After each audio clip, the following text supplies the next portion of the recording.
Hello, this is Andreassen, and on this week 10 of 52 by 52, um,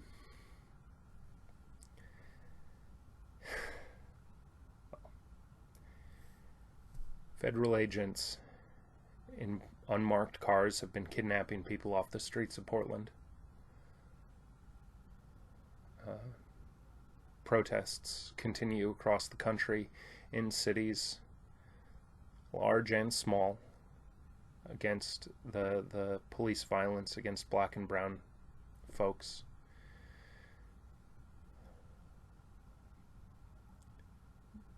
More and more people are staring down the barrel of eviction as the prospect of their federal aid runs out and COVID deaths daily are back above 1,000. And here in the Red River Valley, on the border between Minnesota and North Dakota, I have been enjoying some practically perfect weather. 70s, not too humid, nice breeze, keeping the bugs down. And I'm lucky enough to live in a house with a backyard and to have a job working on a farm. And I've been trying to justify these two things. My almost untouched, almost picturesque experience of this moment with the chaos and the terror and the fire engulfing so much of the nation and the world. And in trying to justify these two disparate experiences, I turned to one of my favorite poets, Lynda, who grew up in Newark, New Jersey, and as a 13-year-old girl lived through the long, hot summer of 1967, when, much like today, many cities across America rose up against racist violence, police brutality, and economic injustice. Later, as an adult, she wrote the poem that I'm going to share to you, and included it in her collection Star Ledger. The poem is called Love Song During Riot with Many Voices.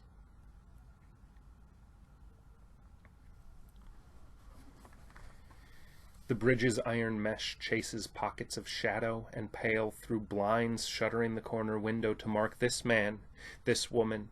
The young eclipse their naked bodies make black, white, white, black, the dying fall of light rendering bare walls incarnating color of flesh and blood, occluded in voices rippling from the radio. Saigon besieged, Hanoi, snipers, and the riot news helicoptered from blocks away. All long muscle, soft, hollow, crook of elbow bent, sequined above the crowd, nightclub dancers fair all their grind and slam into streets among the looters. Let's forget the 58 cents lining his pockets, forget the sharks and the junkyards within us, traffic stalls to bricks shattering the windows inside her. Bitch, I love you! City breaking down and pawn shops disgorge their contraband of saxophones and wedding rings. Give me a wig. Give me a pistol. Hush, baby, come to Papa, let me hold you.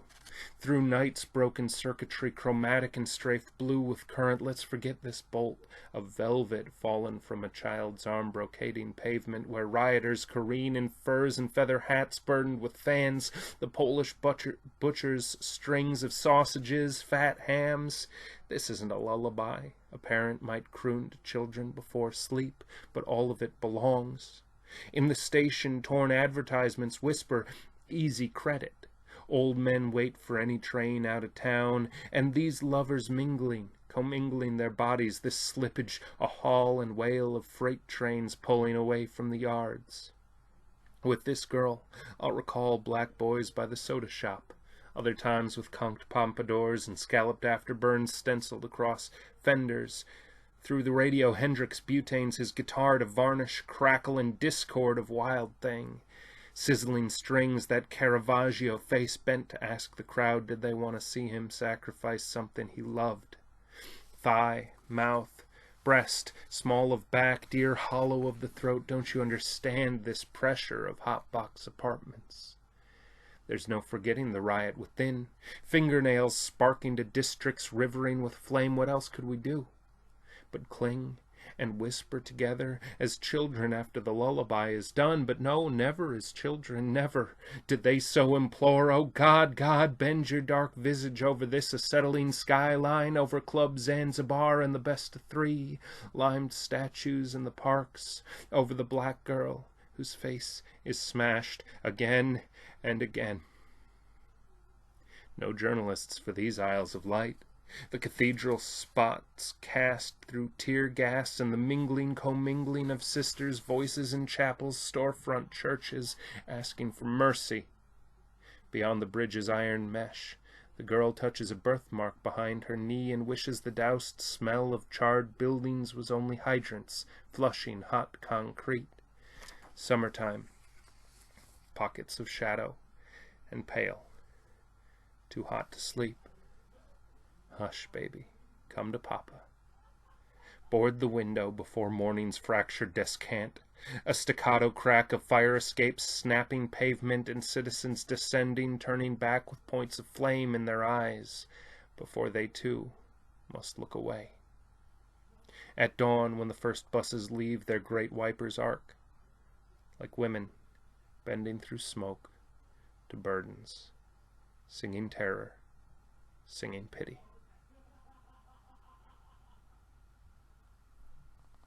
Thank you.